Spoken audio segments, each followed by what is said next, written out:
नमस्कार दोस्तों, सोशियोलॉजी के क्रैश कोर्स चैनल में आपका स्वागत है। ये एक क्रैश कोर्स चैनल है जिसमें यूजीसी नेट और असिस्टेंट प्रोफेसर एग्ज़ाम के पूरे कोर्स को कवर किया जाएगा। तो फ्रेंड्स, आज हम यूजीसी नेट के यूनिट 2 और असिस्टेंट प्रोफेसर के यूनिट 11 को पढ़ेंगे, ठीक है। और इसमें हमने सम्मेलन और कार्यशाला को पढ़ लिया है। अब हम विचार गोष्ठी और परिसंवाद को पढ़ेंगे। इसके बाद ये वाला चैप्टर फिनिश हो जाएगा। ओके, तो शुरू करते हैं। पहला है कि सेमिनार क्या है, ठीक है। पहले हम जानेंगे कि सेमिनार क्या है। सेमिनार एक ऐसी अनुदेशन प्रविधि है, यानी सीखने की एक ऐसी प्रक्रिया है, एक ऐसी प्रविधि है जिसमें क्या होता है, उच्चतम स्तर तक चिंतन होता है, ठीक है। उच्चतम स्तर का चिंतन होता है, यानी इसमें बहुत बड़े बड़े विद्वान आते हैं और सेम टॉपिक पे जो स्टूडेंट्स हैं वो क्वेश्चन पूछते हैं और जो विद्वान होते हैं वो आंसर देते हैं, ठीक है। इसके बारे में और डिटेल में हम देखते हैं। संगोष्ठी के नियामक घटक कौन से हैं, यानी किन किन सी चीज़ों से संगोष्ठी बनती है, ठीक है। पहला है व्यवस्थापक, यानी जो व्यवस्था करता है संगोष्ठी की, ठीक है। फिर अध्यक्ष होता है, यानी जो वहाँ का मेन व्यक्ति होता है, अध्यक्ष जिसको बनाया जाता है, जिससे पूछकर ही कोई व्यक्ति बोलना शुरू करता है और जैसे ही बोलना शुरू करता है तो अध्यक्ष को सबसे पहले प्रणाम करता है, ठीक है। फिर वक्तागण हो गया, यानी जो बोलने वाले हो गए, वो लोग हो गए जो एक्सपर्ट होते हैं सब्जेक्ट के, ठीक है, वो सब हो गए। फिर सहभागी हो गया, ठीक है, यानी जो स्टूडेंट्स हैं, जो पार्टिसिपेंट्स हैं वो हो गए, ठीक है। तो ये इन चार चीज़ों से मिलकर संगोष्ठी बनती है। फिर देखिए सेमिनार के प्रकार कौन कौन से हैं। सेमिनार में देखिए लघु संगोष्ठी, ठीक है, मुख्य संगोष्ठी, राष्ट्रीय संगोष्ठी और अंतर्राष्ट्रीय संगोष्ठी, ठीक है। तो लघु संगोष्ठी जो होती है वो छोटे स्तर पर, कक्षा स्तर की होती है।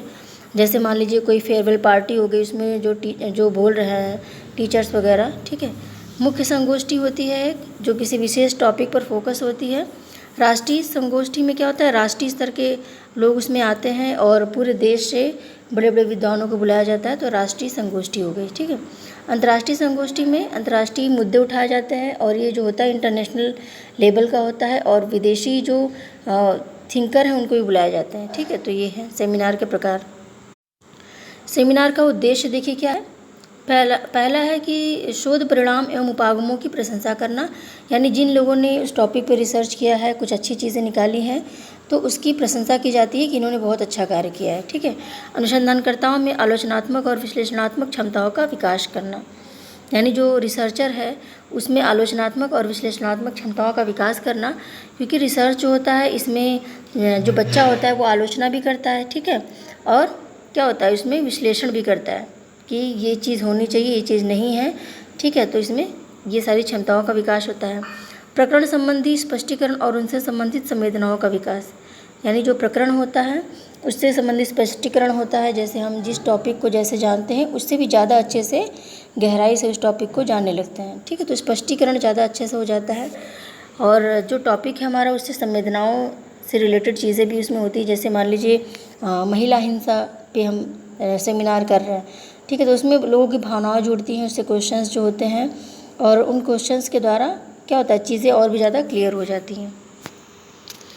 इसके माध्यम से अनुसंधानकर्ताओं में विचारों, निष्कर्षों और दृष्टिकोणों के प्रति सहनशीलता का विकास होता है। तो अनुसंधानकर्ता जो होता है जब विभिन्न टॉपिक को सुनता है, अच्छे से गहराई से इसके बारे में निरीक्षण करता है, तो क्या होता है इसमें सहनशीलता और अलग अलग प्रकार के दृष्टिकोण, एक ही टॉपिक के प्रति अलग अलग दृष्टिकोण को वो जानता है कि अलग अलग विद्वान एक ही टॉपिक को किस तरह से देखता है।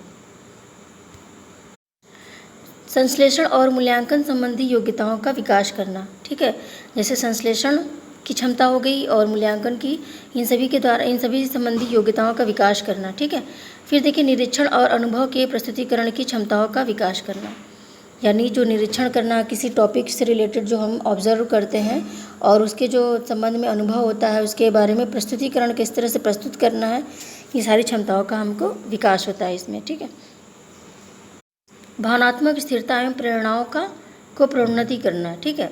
इसमें भावनात्मक स्थिरता होती है, किसी चीज़ को लेकर जिस टॉपिक से रिलेटेड हम क्वेश्चंस कर रहे हैं उसके बारे में डाउट्स क्लियर होते हैं और एक निश्चित रूप से भावनात्मक स्थिरता आती है कि हाँ, इस टॉपिक के बारे में जो अभी तक मेरा ज्ञान था वो क्या था, वो भ्रम था, अब हम सही दिशा में सोच रहे हैं, ठीक है। तो इसमें भावनात्मक स्थिरता आती है। शोध अनुसंधानकर्ताओं में परस्पर सम्मान की भावना का विकास, यानी उसमें क्या होता है, रिसर्चर जो होते हैं वो एक दूसरे को जानने लगते हैं, कुछ नए रिसर्चर्स होते हैं ठीक है। तो उसमें क्या होता है, एक दूसरे के प्रति सम्मान की भावना का विकास होता है। और क्योंकि जो सेमिनार होते हैं उसमें जब लोग बोलना शुरू करते हैं तो उनके अंदर की जो फीलिंग्स होती है, जो विचारधारा होती है, वो बाहर निकलती है। तो जब उसको लोग जानते हैं तो सम्मान जो है ज़्यादा बढ़ जाता है एक दूसरे के प्रति। सेमिनार के चरण देखिए कौन कौन से हैं। विषय का चुनाव करना, ठीक है। जैसे विषय जो होता है हमको पहले चुनाव करना होता है कि कौन से टॉपिक पे सेमिनार करना है, ठीक है। उसके बाद क्या होता है, अलग अलग विद्वानों को आमंत्रण दिया जाता है, ठीक है। ये मतलब विषय से संबंधित प्रपत्र तैयार किया जाता है और वो प्रपत्र सबको भेजकर आमंत्रण किया जाता है, ठीक है। फिर प्रकरण प्रपत्र तैयार करने वाला वक्ता का चयन, यानी प्रकरण जो प्रपत्र है उसको तैयार करने वाले वक्ता का चयन किया जाता है कि कौन है वक्ता जो इस प्रपत्र के बारे में सबसे पहले सूचना देगा जब सेमिनार शुरू होगा। विभिन्न संस्थाओं से व्यक्तियों को आमंत्रित किया जाता है। सेमिनार जब शुरू होने के पहले जिस दिन सेमिनार होता है उसी दिन के लिए आमंत्रण सबको भेजा जाता है। फिर देखिए संगोष्ठी संचालन हेतु अध्यक्ष का चुनाव किया जाता है कि कौन इस संगोष्ठी को, इस सेमिनार को संचालित करेगा। अध्यक्ष द्वारा संचालित प्रक्रिया का निर्धारण, यानी जो अध्यक्ष है वो उस प्रक्रिया को संचालित करेगा, ठीक, उसका निर्धारण किया जाता है। अध्यक्ष की अनुमति से वक्ताओं द्वारा विचारों की प्रस्तुति।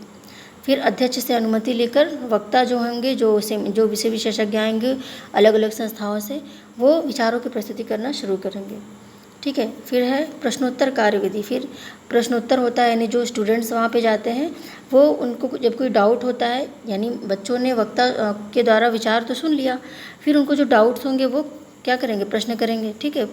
प्रश्न के उत्तर वक्ता द्वारा दिए जाएंगे। अध्यक्ष फिर अपने विचार की प्रस्तुति करेगा और अंत में क्या होगा, वाद विवाद का जो निष्कर्ष निकला उसको बताया जाएगा, ठीक है। संगोष्ठी के लाभ और गुण देखिए क्या है। इसमें वाद विवाद कौशल का विकास होता है। संगोष्ठी में क्या होता है, वाद विवाद कौशल का विकास होता है, यानी लोगों की जो बोलने की शैली होती है उससे क्या होता है, उसमें विकास होता है। फिर देखिए उच्चतम ज्ञानात्मक स्तर का विकास होता है। इसमें ज्ञान का जो लेवल है बहुत ही ऊंचा हो जाता है लोगों का। सेमिनार अटेंड करते करते लोगों के बोलने की और सुनने सहने की क्षमताएं जो है वो चेंज हो जाती हैं। उत्तम अधिगम आदतों का विकास, यानी इसमें सीखने की जो चीज़ें हैं सही डायरेक्शन मिलता है कि हमको सीखना क्या है, कैसे सीखना है। इससे जो होता है छात्रों में प्रस्तुतिकरण एवं तार्किक क्षमताओं का विकास होता है, यानी छात्रों में क्या होता है, प्रस्तुतिकरण होता है कि किस तरह से हमें प्रस्तुति देना है किसी टॉपिक से रिलेटेड, और तार्किक क्षमताओं का इसमें विकास होता है, तर्क पर आधारित चीज़ें किस तरह से हमको करनी है।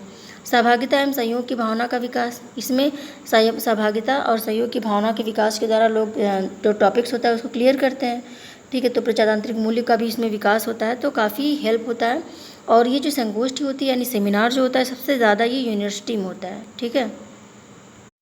फिर अगला है विचार समिति परिसंवाद, या फिर इसको सिम्पोजियम भी बोलते हैं। सिम्पोजियम शब्द का अर्थ है बौद्धिक मनोरंजन। अनुसंधान के क्षेत्र में किसी प्रकरण पर विचार व्यक्त करने के लिए इसका आयोजन किया जाता है, ठीक है। तो इसका मतलब है बौद्धिक मनोरंजन, अलग अलग क्षेत्र के विद्वान आते हैं और वो अपने विचारों को व्यक्त करते हैं और बौद्धिक रूप से लोगों का मनोरंजन होता है, ठीक है, यानी कि ज्ञान में वृद्धि होती है। इसमें वक्ताओं और श्रोताओं के बीच अप्रत्यक्ष रूप से अंतःक्रियाएँ होती हैं, जबकि सेमिनार में प्रत्यक्ष रूप से, ठीक है। जब एक से अधिक व्यक्तियों की राय लेने के बाद निर्णय लेना होता है तो परिसंवाद का प्रयोग करते हैं। आपने देखा होगा कि अक्सर मीटिंग वगैरह अरेंज की जाती है जब कोई फैसला लेना होता है। जैसे अभी आयोग है, आयोग में क्या होता है, मीटिंग होती है जब कोई उनको प्रपत्र देना होता है, जब तो क्या होता है, कोई भी नोटिस आने के पहले मीटिंग होती है। तो ये जो मीटिंग होती है इसी को हम परिसंवाद कह सकते हैं, ठीक है। तो मीटिंग में लोग क्या होता है एक दूसरे से वाद विवाद करते हैं, परिचर्चा करते हैं और चर्चा करने के बाद वो क्या करते हैं, चीज़ों को बताते हैं, ठीक है। और ये बहुत ही छोटे स्तर का होता है, इसमें बहुत ज़्यादा लोग शामिल नहीं होते, इसमें 10 के अंदर ही लोग शामिल होते हैं, ठीक है, यानी 5, 10 से 6, 7 इस तरह के लोग शामिल होते हैं, बहुत ज़्यादा लोग इसमें शामिल नहीं होते। ओके, तो आपका विचार समिति और सेमिनार का जो टॉपिक है वो तैयार हो गया होगा। तो मिलते हैं फिर अगले वीडियो में, तब तक के लिए नमस्कार।